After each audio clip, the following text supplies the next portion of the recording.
Molto bene.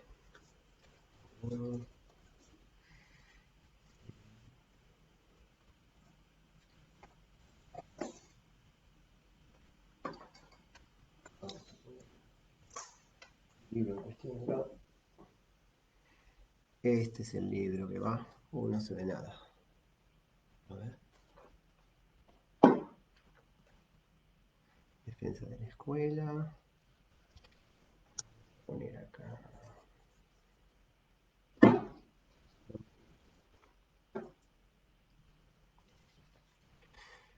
Bueno, muy bien. Voy a comenzar el Instagram.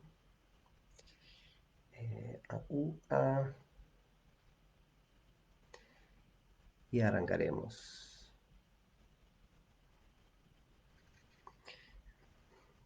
Bueno.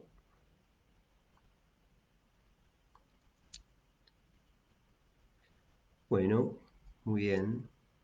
Estamos comenzando. Hola Fernando, qué lindo que te diste una vuelta por acá. Hola Raquel, otra vez. Bueno, gracias, un honor, Fernando, que estés acá. Fernando Bárcena, uno de esos autores que leo y de los que aprendo. Bueno, ante todo, buenas tardes y buenas noches a Fernando, que allá ya debe ser de noche. Decir que este es un encuentro que he pensado particularmente para mis estudiantes de pedagogía, pero como me gusta decir, dejando la puerta abierta, porque otros estudiantes de pedagogía u otros profesores de pedagogía u otros curiosos pueden acercarse a escuchar, a comentar después en los comentarios de Facebook, que van a quedar ahí como una conversación posterior. Pero además a nosotros, a mis estudiantes del aula y a mí, nos da la posibilidad de que esta conversación se vuelva un poquito más pública y ellos puedan escuchar un poco el sonido de un debate en el cual no sea solo mi voz, en el cual no sea solo nuestra conversación íntima, que como ahora nos va a decir este libro, tiene poco de íntima y tiene mucho de pública y de común, pero que se amplíe un poco el espectro, la mirada, el radio de la conversación. Además yo vengo leyendo este libro desde hace unos años y es un libro acerca del cual, antes de empezar a profundizar en el libro, me gustaría decir que es un libro que ha invitado a muchos a repensar, a releer, a reescribir algunas de las ideas que veníamos pensando sobre la escuela. Es un libro que se inscribe en una tradición de filosofía de la educación, de pedagogía, que sigue los pasos del maestro ignorante de Rancière, un texto que podría ser un antecedente muy nítido de defensa de la escuela.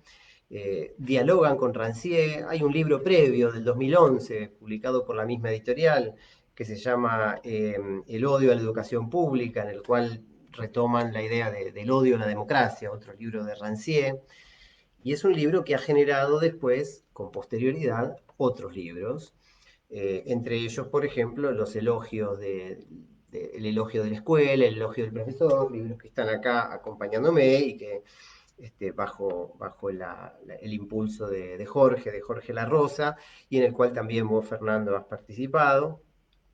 La trilogía de libros que hizo después Jorge, en los que aparece su cara, que están acá atrás también, el P de profesor, Esperando no se sabe qué, el profesor artesano, y bueno, y toda la colección además de Filosofía de la Educación, que junto con Carlos Escliar coordinan con Jorge y en la cual Miño y Dávila publicó este libro Defensa de la Escuela, da cuenta de un gran debate alrededor de un libro que, como decía en el pequeño texto de presentación de esta clase, nos ha hecho pensar muchísimo.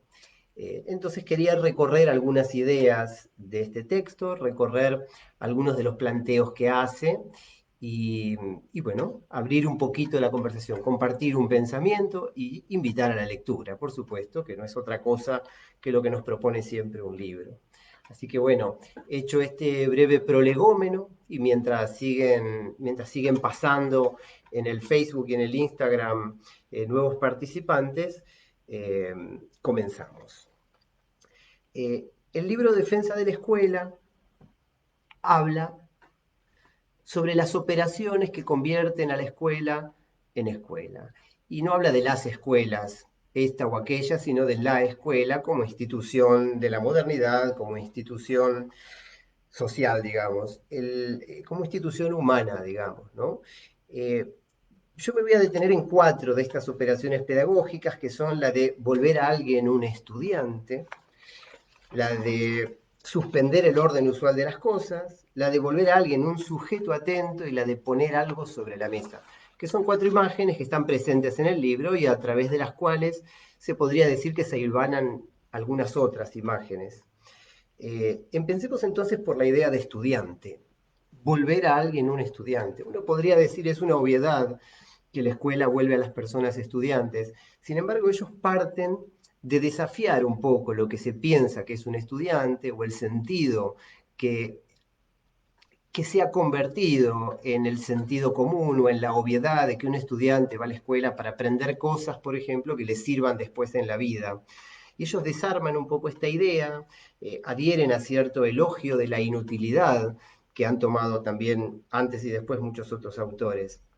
Y los conceptos que están en el centro de esta idea del ser estudiante, creo que son los conceptos de suspensión y profanación. ¿Qué significa suspender? ¿Suspender qué?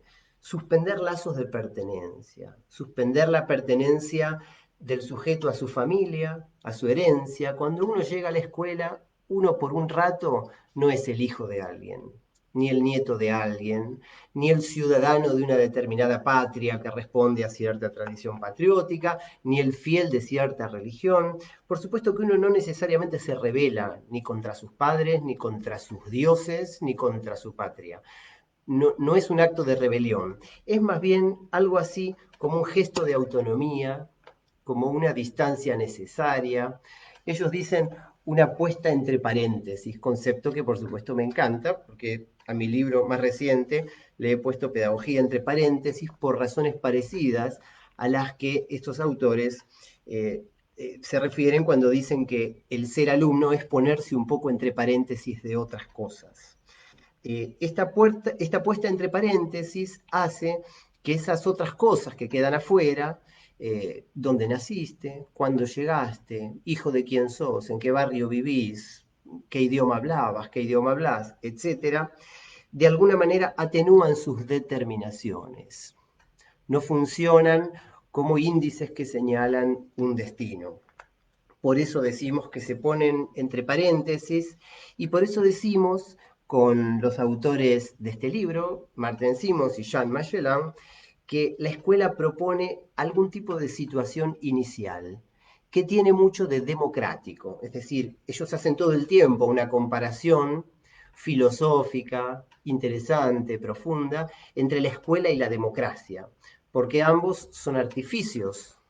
Si lo pensamos un poco, leyendo este libro, la democracia no es el estado natural de la política, no somos naturalmente democráticos, sino que inventamos una serie de mecanismos y de instituciones que constituyen aquello a lo que llamamos democracia, y del mismo modo, la escuela, dicen ellos, no es el estado natural del aprendizaje ni del conocimiento.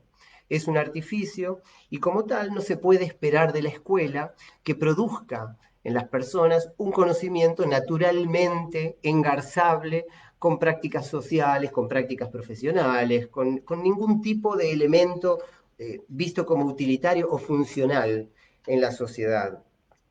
Esta idea de establecer una situación inicial que se parece en ese sentido a lo democrático, se engarza también en un jueguito que ellos hacen cada tanto en el libro entre la escuela como democracia y la escuela como comunismo, ¿no?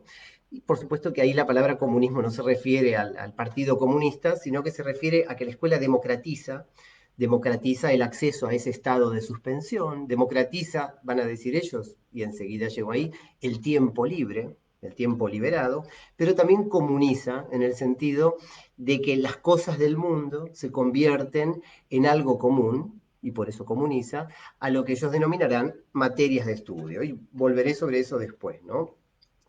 Ellos citan a Rancière para pensar esta idea de igualdad. Esta idea de igualdad dice, la posición relativa de cada uno en relación a la escuela es similar a su posición en relación a la democracia. Entonces, retoman algo que en el texto de Rancière, El odio a la democracia, que están citando, Rancière cuestiona como cierta cultura del supermercado que se superpone con las lógicas escolares, ¿no es cierto?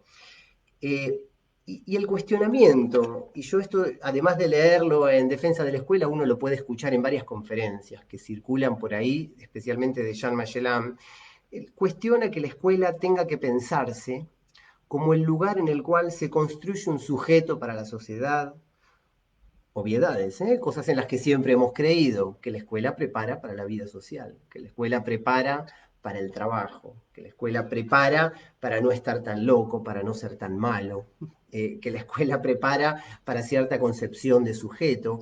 Ellos plantean que mirar la utopía de la escuela fuera de la escuela desmerece lo que es una escuela, que no hace falta un modelo de persona educada, como diría Fenstermacher, por ejemplo, digo porque también hemos estudiado un poco de didáctica, que no hace falta tener un modelo de persona educada para que la escuela tenga un carácter utópico, porque las propias formas pedagógicas, lo que la escuela hace por ser escuela y no por lo que enseña y no por cómo se pone en función de otras cosas, ya es en sí misma la materialización de una creencia utópica, que es la idea de que cualquiera puede aprender cualquier cosa. Por eso volverse estudiante es afirmar de alguna manera, y acá estoy citando algo que dijo Carlos Escliar muy bonito la semana pasada en una conferencia, que no hay nada de equivocado en lo que se es o en lo que se está haciendo. Y la escuela es ese lugar en el que se ofrece una segunda oportunidad y ese es un principio básico e insoslayable de un ambiente que quiera llamarse escolar. Y que es escolar por eso y no porque enseñe definiciones vinculadas con cierto estilo de vida o cosas por el estilo, ¿no? Ahora, claro, todas estas afirmaciones parecen contradecir lo que se viene diciendo de la escuela. Este libro se llama Defensa de la Escuela porque comienza con una posición, de alguna manera, judicial, en la cual la escuela es destinataria de todo tipo de críticas, críticas por derecha, críticas por izquierda, críticas históricas, críticas sobre el futuro al que se supone que la escuela sirve, y ellos plantean una defensa en la cual también está incluida la defensa de los argumentos reproductivistas. Todos hemos leído algo de Bourdieu y Passerón, en fin, de todos los pedagogos críticos que plantean que la escuela es un lugar en el que, al contrario de lo que se está planteando acá, se reproducen las desigualdades. Esto de que en la escuela a los ricos les va bien y a los pobres les va mal, entonces la escuela lo que hace es legitimar las diferencias de origen como propias a través de las evaluaciones, en fin, etcétera, etcétera. Fíjense lo que dicen estos autores sobre este cuestionamiento a la escuela. Dicen, la afirmación de que la escuela reproduce las desigualdades sociales pervierte y malinterpreta el concepto de escuela como tal. Es decir, cuando se dice esto, ¿sí? Eh, cuando se dice que la escuela reproduce las desigualdades sociales, se está teniendo una idea equivocada de la escuela, plantean ellos. No es que estén cuestionando las estadísticas en las que se basa esto, porque desde los 60 que se vienen haciendo del informe Coleman para acá, se han hecho muchas estadísticas que muestran que efectivamente a los ricos les va mejor que a los pobres en algún sentido medible. Ahora, es inimaginable el modo en el que el efecto contrario a esta desigualdad es producido por la escuela en un sentido profundo y escolar. Lo que plantean, digo, también es obvio que sin escuela las desigualdades serían mucho más marcadas. Tal vez la escuela no las atenúa en toda la medida, o las escuelas no las atenúan en toda la medida que quisiéramos, pero el rescatar la idea de escuela como una idea profundamente igualadora, profundamente democratizadora y que construye algo del orden de lo común, es la idea de una escuela que desprivatiza y libera el conocimiento para que sea de todos, para que sea público. Eh, por eso ahí viene la segunda palabra, había dicho, ¿no? Suspensión y profanación. Profanar algo en un sentido no religioso, sino en un sentido general, en un sentido filosófico, tiene que ver con la expropiación. con quitar de los lugares en los que el conocimiento es útil a fines específicos, a fines privados, y llevarlo a un lugar en el que es para cualquiera, ¿sí? Algo que era privado, apropiado por alguien, se ha tornado público, ¿sí? Y dice, profanar las cosas es desligarla de sus usos, de sus sentidos y de sus propietarios. Y eso es lo que pasa cuando estudiamos cualquier cosa en la escuela. Yo soy maestro de jardín de infantes. Si yo cocino galletitas de chocolate con mis alumnos de sala de 4, yo no estoy cocinando galletitas para venderlas y ganar dinero, ni siquiera estoy cocinando galletitas para alimentar a los chicos. Yo estoy cocinando galletitas porque la idea de galletita es una idea que pertenece a nuestro mundo común y en la escuela saboreamos, a mí me gusta decir, balbuceamos la cocina, la matemática, la música, las lenguas del mundo, digamos, las materialidades del mundo en la escuela son puestas allí porque sí, sin una finalidad, sin un propósito específico, sin tampoco la intención de generar una lista de aprendizajes cuantificables y aplicables en otro contexto después. De hecho, la mayor parte de las cosas que aprendemos en la escuela, y creo que lo puede constatar cualquiera que haya ido a la escuela, después son olvidadas. Y enseguida llegaré a la parte en la que los autores nos dicen que a la escuela uno no va realmente a aprender una lista de cosas, sino que uno va a cultivar cierta forma de estar, de mirar, de escuchar, de tocar el mundo. ¿Mm? Bueno, Jorge La Rosa nos va a decir después que la escuela no está para cambiar el mundo, sino para estudiarlo, que es una idea muy parecida y que dialoga con esta, ¿no? En la conferencia que dio el año pasado acá en el CONICET, me acuerdo que dio el ejemplo muy bonito del racismo. Y él dijo, la escuela no está para erradicar el racismo, la escuela está para estudiar el racismo, en clave histórica, en clave, en la que sea, como cada profesor lo pueda encarar, ¿no? Este, la comunidad escolar, dicen los autores, en este sentido, es una comunidad profana. Es una comunidad profana que profana, es decir, que expropia, que pone a disposición de todos lo común. Y esta expropiación, esta desprivatización, esta desacralización de las cosas es una oportunidad de renovar el mundo. Porque si lo que se profana son los usos, los sentidos, los propietarios, al conocimiento en la escuela se le da otros usos, se lo mira desde otros sentidos, se lo desadjudica de sus propietarios originales. Al alumno en la escuela se lo pone bajo nuevas luces. Y a mí me gusta esta imagen de ponerse bajo las luces del mundo que ellos proponen, porque la palabra alumno tiene una falsa etimología, pero que ha sido muy tentadora para muchos y ha circulado un montón, que es la idea de pensar que el alumno es el que no tiene luz, alumnis. Después los que saben de etimología van a decirnos que no, que alumno no, que no existe lumnis en ningún idioma antiguo y que alumno viene de alere, que es alimentar, pero el regodeo de tratar de pensar que el alumno es el que no tiene luz, creo que se ve hermosamente desmentido en esta imagen de que el estudiante es el que va a la escuela para ponerse bajo otras luces, para sentirse iluminado por las luces del mundo, que no son la luz de la razón en la noche de ignorancia, que no es una luz ilustrada necesariamente, sino otras luces en el sentido de otras luces que alumbran otras cosas, otras luces que permiten ver otros puntos de vista, que permiten ver las cosas bajo otra iluminación, ¿no? Dice, tomo una cita de la página 122 del libro, que habla del profesor, y dice lo siguiente, dice, el profesor es alguien que se pone a sí mismo al servicio de la materia o de la tarea. Ambas, la materia y la tarea, no son concebidas como algo que puede ser explotado para ganar dinero, ni como su materia o su tarea, precisamente porque son la materia o las tareas las que le cautivan y apasionan a él. Está al servicio de niños que no son sus niños, pero le están confiados.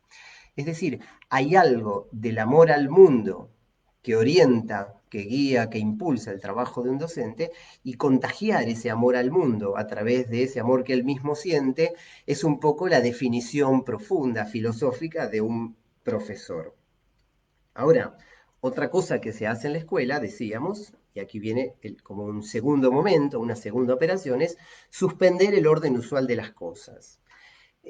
Suspender el orden usual de las cosas supone que las cosas que están en la escuela no son las mismas que cuando están afuera de la escuela.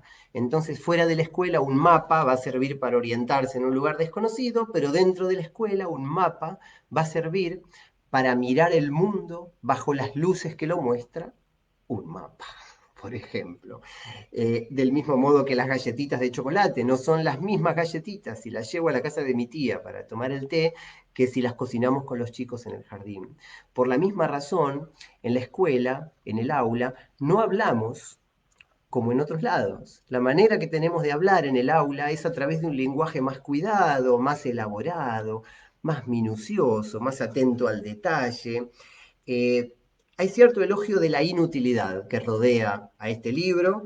Carlos Escliar ha escrito un libro llamado La inútil lectura, donde la idea de inutilidad no tiene que ver con no leas nada que sirva, sino con que leer no puede ser pensado en términos de utilitarismos. Uno lee porque lee, y uno va a la escuela y estudia matemática por la matemática, no para ir a usar la matemática en algo en particular, ¿sí? En este libro, En defensa de la escuela, se hace este elogio de la inutilidad que a mí me ha recordado mucho a esta idea de la gratuidad que aparece en una bellísima conversación que anda por ahí circulando, porque la dieron como bibliografía alguna vez y se abrió, que se llama Como pompas de jabón, una conversación entre Jorge La Rosa y Maximiliano López, y que hablaban de que la gratuidad tenía que ver con este don sin mérito, pero también con este don sin causa y sin finalidad, ¿no? Esta idea de que las cosas no son las mismas cosas en la escuela, quisiera diferenciarla, para los que están estudiando didáctica también, de la idea de la transposición didáctica o de la idea curricular de la escolarización del saber, que no es lo mismo, ¿no? Una cosa es decir que para enseñar física, el profesor de física no usa la misma física que se usa en los laboratorios de física, porque hay que adaptar los contenidos a la edad de los alumnos o a su nivel evolutivo, cosas por el estilo.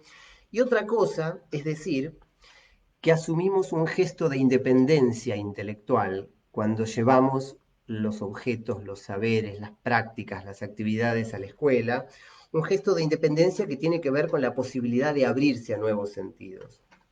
Mi amiga Ángela Menchón, con quien hicimos un librito en el año 2014 que se llamaba Estrategias de escritura en la formación, ahí recuperábamos una idea que ella había acuñado junto a un grupo de filósofos, que es la idea de que el aula es un lugar en el que se promueve la incomodidad intelectual y también se promueve la comodidad afectiva. Y esta combinación de incomodidad intelectual con comodidad afectiva me parece que tiene que ver con esta sensación de apertura a nuevos sentidos de las cosas. Por esto de que en el aula, que es un lugar para extrañarse, que es un lugar para asombrarse, que es un lugar para encontrarle cosas que uno no había mirado a cosas que había visto desde otro lugar o no les había visto realmente o no les había visto desde ese punto de vista. La conversación en el aula es una conversación abierta. Pensémoslo, ¿en qué otro lugar en la vida en común existe la posibilidad de sostener una conversación profunda, documentada, detenida, sin apuro, honesta, digamos, desinteresada de alguna manera, porque uno en el aula no busca convencer al otro para ganar algo. En todo caso, si se dan discusiones, da gusto tenerlas, ¿sí? ¿En qué otro lugar de la vida, del mundo, se tienen conversaciones como estas con otros que son perfectos desconocidos? Porque el primer día de clases no conocemos a los demás y el profesor a los alumnos tampoco los conoce y después se podrán hacer amigos o se podrán casar, como a veces pasa, pero no es eso lo que define a una relación pedagógica. En la mayor parte de los casos llega fin de año y cada uno a su casa y a lo mejor no nos vemos nunca más. Y esas conversaciones que tuvimos, esas conversaciones son mágicas, porque no existe otro lugar, otra institución, otro contexto en el que la conversación permita un despliegue de esa naturaleza. Eh, Algo parecido creo que sucede con los juguetes. Cuando un niño convierte cualquier objeto en juguete, y esto lo dice muy lindo Graciela Jaynes en sus libros, cuando un niño convierte cualquier objeto en juguete, lo desliga de sus sentidos originales, ¿no? Entonces, no sé, acá yo tengo una cinta que usé para pegar algo por ahí, un cable, y un niño mira esto y lo convierte en otra cosa, ¿no es cierto? Deja de ser una cinta. Y de un modo análogo, lo que los chicos en la escuela, cuando se convierten en estudiante, hacen con las materias de estudio, es eso, es desligar al conocimiento de sus contextos de uso y se libera un tiempo para que eso suceda. Por eso creo que hay un concepto central en este libro, que es el concepto de tiempo libre. Scolé, en la palabra griega que da origen a la palabra escuela, etimológicamente, y esta es una definición curiosa que no todo el mundo conoce, pero escuela significa literalmente tiempo libre, ocio.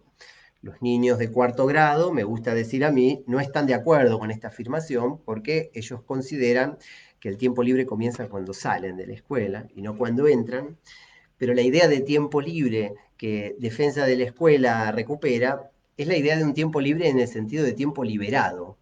Liberado de algunas cosas, por ejemplo, del espíritu del consumo, por ejemplo, de la urgencia cotidiana, por ejemplo, de la aceleración de la vida común, por ejemplo, de otras ocupaciones, liberado de tener que trabajar, liberado de tener que hacer otras cosas, y además liberado para, ¿sí? Es liberado de y liberado para. Y cuando decimos liberado para, es liberado para dedicarle un tiempo a verse a uno mismo bajo otras luces, a desamarrarse de los destinos, del lastre del pasado y del futuro, dicen en algún lado del libro, ¿no? De quienes se suponía que éramos o hacia dónde se suponía que íbamos. Y en este punto llego a un tercer punto de detención, es decir, a una tercera operación escolar, que es volver a alguien un sujeto atento. Me meto en el concepto de atención, es decir, ¿qué significa atender? Atender es aprender a fijarse, atender es aprender a preguntarse, aprender a ser minucioso, aprender a ver el detalle, ¿sí? Y en la escuela, plantean Simmons y Magellan, se aprende a prestarle atención a las cosas. Por supuesto, hay ahí una idea de disciplina, de entrenar la capacidad de dirigir la atención hacia algo, que toman de Rancière, ¿no es cierto? En El maestro ignorante, que es de alguna manera un libro en el que en muchos sentidos este se apoya, se dice Rancière, que la voluntad, la atención y la inteligencia están enlazadas entre sí. Leo del maestro ignorante, dice, existe una voluntad que manda y una inteligencia que obedece. Llamamos atención al acto que pone en marcha esa inteligencia bajo la presión absoluta de una voluntad. ¿Mm? Es decir, eh, hay una voluntad que propicia la posibilidad de mirar las cosas detenidamente, atendiendo a los detalles, y cualquier consideración sobre la inteligencia como un diagnóstico previo de los alumnos deviene en una mentalidad desigualitaria. La diferencia, nos dirá Rancière, que hace a la inteligencia, tiene que ver con la capacidad de prestar atención. No es una consideración psicológica, no sale en las tomografías de los neurocientíficos, sino que es un posicionamiento ético, un posicionamiento filosófico, ¿no es cierto? Un punto de partida. Me parece además que pensar la atención en estos términos es también un gesto de confianza hacia el mundo, porque si uno piensa que los chicos no van a la escuela a formarse las competencias necesarias para el siglo XXI, que no van a la escuela para llenarse de habilidades necesarias para la vida posterior a la escuela, quiero decir, sino que van a la escuela para prestarle atención a algo, porque prestándole atención a algo y mirando el dinosaurio en todas sus minuciosas características y lo que comía y la forma del diente que sirve a los investigadores para descubrir su alimentación y para deducir cosas del clima y la deducción de cómo eran las relaciones entre las distintas especies de dinosaurios, etcétera, porque haciendo todo esto uno aprende a esperar del mundo que las cosas le hablen, que las cosas le llamen, que las cosas se conviertan en interesantes, ¿no? En alguno de los libros de Jorge La Rosa, de esta trilogía que armó y que está y que cita todo el tiempo Defensa de la Escuela y dialoga todo el tiempo con estos autores a los que convoca y con los que se se trenza su discurso. En alguno de estos textos decía, citando a algún poeta, que basta con mirar algo con mucha atención para que se convierta en bello y en interesante. Creo que era una cita de Flaubert. Este, eh, Dice Jorge también, parafraseando cosas de este libro, que el tiempo en la escuela transcurre más lentamente, ¿no? Y es verdad, la lentificación del tiempo es probablemente lo que nos permite poder prestar atención. Uno va a la escuela para que el tiempo acelerado de la vida cotidiana se detenga y uno pueda mirar las cosas, balbucearlas, agrego, a través de los distintos ejercicios que la escuela propone. El estudio y la práctica son dos palabras que aparecen todo el tiempo en este libro como los grandes elementos de la actividad escolar. Por eso cuando digan a la escuela no se va a aprender, dirán se va a estudiar y a practicar, que no es lo mismo, que no es exactamente lo mismo. Tercera operación de las 4 que quiero comentar, el tiempo es tirano en Facebook y en Instagram, es poner algo sobre la mesa. Poner algo sobre la mesa, por supuesto, para la práctica y para el estudio. Y leo Defensa de la Escuela, página 110, donde dice, lo que se pone sobre la mesa en la Escuela de la Igualdad es esencialmente para todos en general y para nadie en particular, como la didáctica magna de Comenius, ¿no? Que decía que el maestro es el que le habla a todos como si fueran uno y a uno como si fueran todos. Me hace acordar a eso. Sigo. Tiene que ver con los bienes comunes y eso significa que la escuela tiene también una suerte de dimensión comunista. Este jueguito que les había anticipado de que hablan de la escuela como un espacio de democracia y de comunismo, ¿no? No como doctrina política, sino como un estado temporal de suspensión o de expropiación durante el cual todo el mundo se abre, se hace posible la experiencia de ser capaz. Entonces, esto de convertir los asuntos en materia de estudio, de convertir cualquier conocimiento que en el mundo también existe, pero convertirlo en materia de estudio, es de alguna manera la artesanía del profesor, nos dirá también Jorge, ¿no? Cito a Jorge La Rosa en su libro P de Profesor, en la página 55 nos dice una imagen muy bonita, que creo que ayuda a entender qué es cuál es la huella del trabajo de un profesor. Dice, en el cine, un asunto se transforma en materia haciendo una película. ¿Mm? En un curso, un asunto se transforma en materia seleccionando lo que se va a leer. En el jardín diríamos seleccionando aquello con lo que se va a jugar también. Y diseñando ciertos ejercicios que se van a hacer.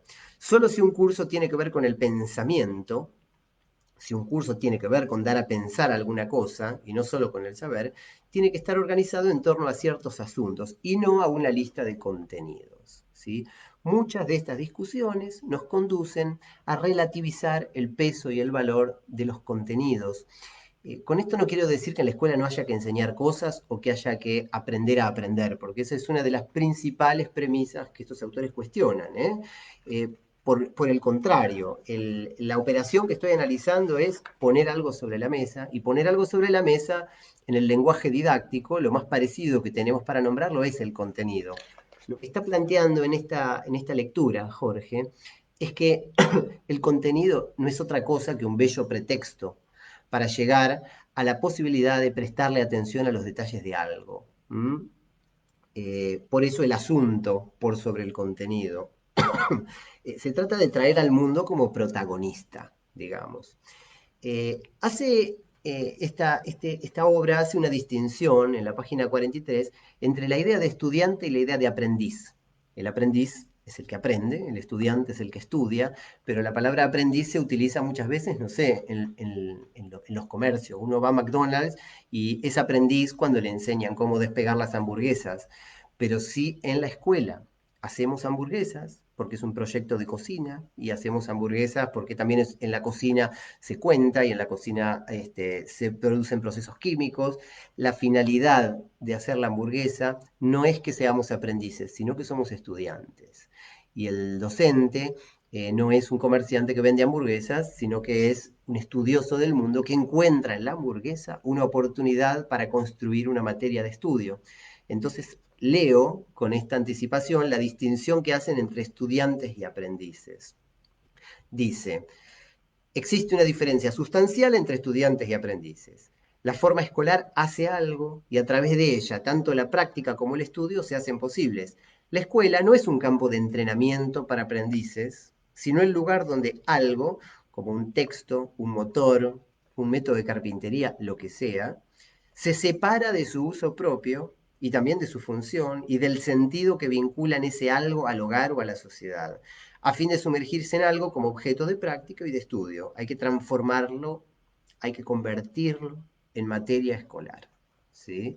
Esta transformación de las cosas implica la operación de ponerlas sobre la mesa. Por eso oponen la idea del estudio y la práctica a la idea del aprendizaje. ¿Sí? Bueno, hay un texto muy bonito que profundiza y desarrolla muy bien esta idea de Jorge La Rosa en un artículo que se llama Vindicación del estudio como concepto educativo, un artículo publicado en una revista de la Universidad de Salamanca y que es muy bonito. Ahí da el ejemplo de una lengua muerta, como el latín. Nadie estudia latín para viajar al Vaticano, salvo Jorge Bergoglio, por ejemplo. Pero excepto Bergoglio, el que estudia latín lo estudia por amor a la lengua. Y entonces él ahí recupera una cita muy bonita de Borges, en la que Borges pensaba que la gente ya no estudiaba francés porque ahora se estudia el inglés. En el ahora de Borges, ¿no? Que era creo fines de los 70, que decía, uno estudiaba una lengua como el francés por amor a la lengua y a la literatura y no para hacer negocios. Entonces él rescataba esta idea de eh, estudiar por amor a la lengua, por amor a las cosas del mundo. El estudio es algo que nos atrapa, que nos invita, que nos convoca, y en cambio el aprendizaje, la idea de aprender es una idea capitalista. Aprender es agarrar, aprehender, incluso le meten la H en el medio. Aprender es tomar algo del mundo para guardárselo en el bolsillo o en la billetera o en la mochila.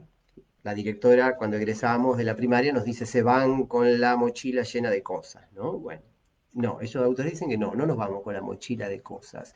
Nos vamos llenos de preguntas, nos vamos con ganas de más, nos vamos pensando en, nos vamos con ganas de, nos vamos conscientes de que sabemos cómo, nos vamos conscientes de que podemos más, en fin, nos vamos conscientes, nos vamos con la sensación de que somos capaces, no nos vamos con la mochila llena de cosas de la escuela. Eso nos están diciendo en este libro los autores. Entonces leo la cita puntual en la que hablan de esto. Dice, la escuela no tiene que ver con el aprendizaje. Esto puede sonar muy extraño o parecer descabellado. Saben que suena descabellado y para cualquiera que ha sido maestro o que es maestro puede necesitar una explicación más detallada, esta afirmación un poco audaz, ¿no? Profanatoria.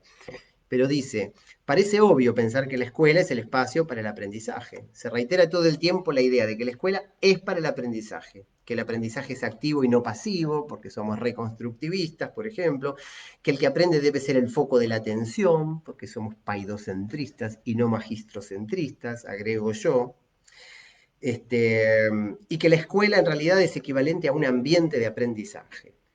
Sin embargo, y aquí viene la contrapropuesta, identificar la escuela con un ambiente de aprendizaje nos priva de la visión de lo típicamente escolar, de lo propiamente escolar. Sabemos desde hace mucho que hay muchas cosas que se pueden aprender más y mejor fuera de la escuela. La lengua materna, dicen, retomando el ejemplo que da Rancière, el maestro ignorante, la propia lengua materna es una de las cosas más importantes que aprendemos en nuestras vidas y la aprendemos sin escuela, sin maestros, sin evaluaciones, sin exámenes, sin explicaciones de ningún tipo. ¿Sí? Así pues, decir que la escuela es para aprender no dice nada de lo que en realidad hace que una escuela sea una escuela y de lo que sí la escuela puede hacer y no se puede hacer fuera de la escuela, agrego yo, que es comprometerse y profundizar, que tiene que ver con practicar y estudiar algo, que tiene que ver con esta definición de construir un mundo. ¿No? En el último libro de Jorge, en El profesor artesano, él creo, escribe una de las cosas más bonitas que he leído de él. Dice que el mundo no es todo lo que hay allá afuera. El mundo es aquello con lo que nos comprometemos. Es aquello que nos convoca, es aquello que nos enoja, que nos indigna, es aquello que nos enamora. No es todo. Pero para que algo nos movilice, para que algo nos convoque, para que algo nos interpele, la escuela tiene algo que hacer ahí. La escuela tiene algo que hacer. La escuela estaría para eso, según este libro. La escuela estaría para que los alumnos se sientan interpelados, llamados, comprometidos por el mundo y no para que tomen del mundo cosas útiles. Una diferencia que a primera vista puede parecer léxica o que puede parecer, digamos, una cuestión menor y que sin embargo no lo es. A mí me gusta la idea pensada en relación al juego. Pensar, por ejemplo, que cuando los chicos juegan en el jardín, hay algo también del orden de lo lúdico que tiene que ver, en primer lugar, por lo que ya habíamos dicho de los juegos y de los juguetes que se desvinculan y son una forma de suspensión y de profanación, ¿no es cierto?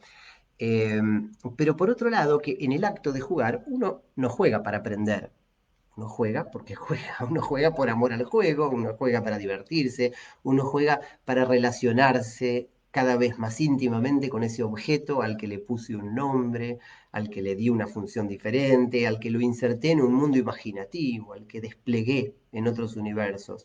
Entonces creo que la analogía entre esta crítica al aprendizaje en la escuela puede pensarse también en relación al juego en los primeros niveles de la enseñanza, en relación al nivel inicial particularmente, aunque también es aplicable a otros, ¿no?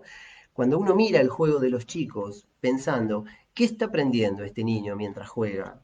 ¿Qué le enseña este juego? Cuando uno va a una juguetería y los encargados de atender el lugar nos dicen, llévele este juguete, si es nena y tiene 3 años, llévele este juguete que le enseña lo que necesitan aprender los sujetos femeninos de esa edad. Cuando uno ve, digamos, el uso didáctico de los juguetes, pensado como algo literal, pensado como la pregunta, ¿qué contenidos está aprendiendo ese niño mientras juega? Que es una pregunta legítima, ¿eh? Se puede hacer, pero creo que el juego pierde si uno lo mira desde ahí, y en cambio gana si uno se hace la pregunta, ¿qué forma de relacionarse con el mundo está abriendo para ese niño este momento de juego? ¿Qué significados? ¿En qué mundo se está sumergiendo? ¿Sí? Más allá de la lista de contenidos que se puede ver como subtitulada en la actividad, ¿no es cierto? El informe que se hace de los chicos en los jardines, además, por ejemplo, es un excelente ejemplo para dar cuenta de esta visión sobre el juego infantil. Cuando el informe dice, Pepito es un niño muy alegre, se muestra muy alegre, le corregirán. Llega al jardín, cuelga su mochila, es capaz de reconocer sus pertenencias, respeta el turno en la ronda. Frente a los colores, reconoce esto y aquello. Y entonces hay una descripción de lo que Pepito puede, de lo que Pepito sabe, de lo que Pepito es capaz y de lo que todavía trabajamos, de lo que está en proceso, que es el eufemismo del fracaso en el jardín. El, en cambio, uno quisiera leer en lo que un docente vuelca de su propia escritura, porque un docente ama el mundo y ama contagiar ese amor al mundo a los chicos. Entonces, yo se me ocurre que si uno tiene que escribir sobre la experiencia de los chicos en el jardín, más que hacer una contabilidad mezquina de lo que puede y no puede, uno tendría que escribir en primera persona y decir, este año en la sala trabajamos sobre un proyecto que se llamaba de tal manera, y lo que hicimos fue ir a tal lugar y ver tales cosas, y mirando a Pepito haciendo eso me hice tales preguntas, y una vez conversamos sobre este tema, y él dijo, y yo le contesté. Es decir, hay algo necesariamente narrativo en la experiencia amorosa de estar en la escuela que no puede ni debe reducirse a la contabilidad de los aprendizajes, de las competencias, de las habilidades, etcétera, tan de moda ahora, y que de alguna manera este libro es un manifiesto en contra de tanta propaganda mercantil de la escuela como un lugar en el cual se coachea a los alumnos y se los prepara para un futuro de incertidumbres, se lo prepara para un futuro en el cual tienen que estar preparados para lo que venga y al cual tienen que adaptarse. Es decir, hay algo en este libro que nos da profundos y muy sólidos fundamentos para resistir a ese discurso tan mercantilizado, digamos, de la escuela utilitarista, ¿no? Que quiere robótica desde sala de tres, que quiere formar en las capacidades del futuro y todo este discurso de alguna manera exitista. Para ir terminando, me gustaría decirles a todos en general y a Flavia, Pedro, Rocío, Rosa, Micaela, Camila, Sol, Carla, Dayana, María Luisa, Valentina, Lilian, Araceli, Lara, Alicia, Juana, Milagro, Sabrina, Martina, Ariadna, Agostina, Calanit, Abril, Giselle, Karen y Ailén en particular, que son mis estudiantes de pedagogía, que quisiera leer un texto para finalizar que de alguna manera busca establecer esta relación entre el juego y el estudio. Es un poquito narrativo y dice algo que creo que busca pincelar de una manera un poco literaria esta idea de que la escuela, como dicen en esa conversación que les mencioné Jorge La Rosa y Maximiliano López, puede crear pompas de jabón respirables en medio de una atmósfera irrespirable, que la escuela es un refugio para el cual salir del mundo, digamos, de la sociedad de consumo, del utilitarismo, de la aceleración, y entrar en un terreno, digamos, en el cual todo aquello no está domesticado y todo aquello nos permite pensar la escuela como un lugar profanatorio, como un paréntesis del tiempo, como un lugar liberador, etc. Y me gustaría hacer una analogía entre el estudio escolar y el juego para concluir. Y dice así: esto pertenece, digo, además al libro que publicará Novedades Educativas inminentemente, que se va a llamar Pedagogía del Nivel Inicial, Mirar el Mundo desde el Jardín, y que es un libro en el cual converso bastante con Defensa de la Escuela, por supuesto. Había una vez un joven que, reclinado sobre su cuaderno, concentradísimo en su quehacer, escribía a mano una idea a toda prisa antes de que se borre de su mente. La idea lo rondaba y de pronto, al ver el cuaderno y el lápiz descansando sobre la mesa, sintió cierto llamado a escribir, a poner en palabras lo que estaba rumiando en la mente. Se apuraba a escribirlo como esos sueños que se desvanecen pocos minutos después de recobrar la vigilia, y uno teme que la idea se esfume antes de poder atraparla con la escritura. En ese instante alguien se acerca e intenta decirle algo. Sin dejar de escribir, levanta la otra mano, la que no escribe, deteniendo con el gesto la interrupción. ¿Dónde está ese joven? ¿Dónde estamos cuando escribimos? ¿Qué tipo de encuentro con uno mismo sucede en el momento íntimo del estudio, solitario y a la vez poblado de presencias? ¿Dónde estamos cuando leemos? ¿Qué presencias se conjuran y nos absorben? Había también un niño que, reclinado sobre el piso alfombrado de su habitación, concentradísimo en su quehacer, jugaba con unos tenedores largos de fondue que se habían quedado allí olvidados por su madre, como si fueran seres alargados que se desplazaran dejando huellas sutiles en la alfombra. Los personajes se deslizaban y su mirada iba y venía entre las puntas filosas y las líneas trazadas en la superficie aterciopelada. Había pasado un largo rato aburrido, mirando por la ventana, y al caer su vista sobre los tenedores, sintió cierto llamado a construir allí una escena, una historia sencilla pero impecable, completa sobre sí misma, en la que una comunidad de tenedores de fondue edificaban y defendían un mundo indestructible. En ese instante, alguien se acerca e intenta decirle algo. Sin dejar de jugar, levanta la otra mano, la que no está jugando, deteniendo con el gesto la interrupción. ¿Dónde está ese niño? ¿Dónde estamos cuando jugamos? ¿Qué tipo de encuentro con uno mismo sucede en el momento íntimo del juego, solitario y a la vez poblado de presencias? ¿Dónde estamos cuando jugamos? ¿Qué presencias se conjugan, se conjuran también y nos absorben? Bueno, este es el momento reflexivo. Hay mucho más para decir. Este es un libro que ha generado muchísimo movimiento a su alrededor, que ha generado muchos otros libros que se escribieron después, algunos de los cuales mencioné, otros seguramente se me han pasado, y muchos encuentros, y hay muchas conferencias de los autores, especialmente de Jean Magellan, en las distintas redes para seguir dándole vueltas. Y es un libro que, por supuesto, vale mucho la pena leer en el profesorado, con quienes van a ser docentes o ya lo están siendo en su momento de formación, y a los cuales, más que formarlos, además de formarlos en las cuestiones de la didáctica y en todas las técnicas y métodos de la enseñanza. Creo que vale la pena sumergirlos en esta reflexión sobre la escuela, que busca deconstruirla, que busca mirarla desde bajo nuevas luces, que es lo que hace este libro, y que eso, bueno, vale mucho la pena hacerlo desde las cátedras de pedagogía o desde las que sea. Así que bueno, muy agradecido por vuestra presencia aquí. Voy a dejar el video por ahí publicado en un YouTube, en el Facebook ya queda, así que se puede retomar y me gustaría invitar a quienes quieran a seguir conversando por escrito en los comentarios de Facebook de este video en un ratito cuando quede publicado y ya sin apuro. Así que bueno, un gran abrazo y muchas gracias.